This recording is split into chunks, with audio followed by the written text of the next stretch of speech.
Let's go over another type of word problem with scientific notation and standard form. Here's our example. We have from Earth, the distance to the sun is about 9 times 10 to the 10th miles. The distance from Earth to the moon is about 2 times 10 to the 5th miles. How many times farther is the sun than the moon?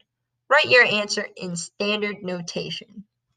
So now just looking at this, just reading it, this is a lot of information in this word problem.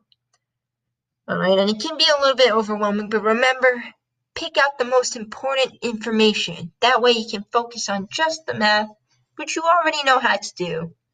So to start this, I want to look for what am I actually trying to solve for?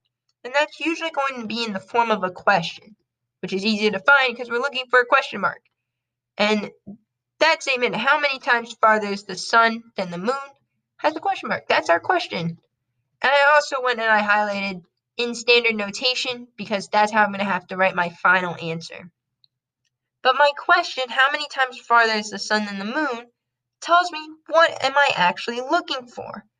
Well, I'm going to be comparing the distances from the sun to Earth and the distance from the moon to Earth. So I should pick out that information and highlight that too and mark up my text that way. So the distance to the sun is 9 times 10 to the 10th miles. And the distance to the moon is 2 times 10 to the 5th miles. I went and I highlighted them in different colors. You could also underline one and then circle the other, or underline one and underline with a squiggly mark for the other one. Just try to differentiate, make it different between the distance to the sun and the distance to the moon. Keep them separate. But now let's go back to our question. How many times farther is the sun than the moon? All that's really asking is like our question, how many times greater is one number than another number, right? It's just changing up some of the wording, asking how many times farther the distance to the sun, that number, is than the distance to the moon, that other number. So I can set it up the same way. I'm just going to divide my distance to the sun by my distance to the moon. So I'm doing 9 times 10 to the 10th divided by 2 times 10 to the 5th. Which we already know how to solve because we've already divided in scientific notation.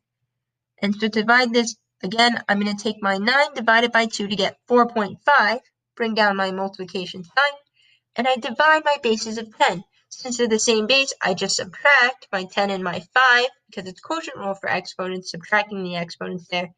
Since I'm dividing by the same base, and I get 10 to the 10 minus 5 power.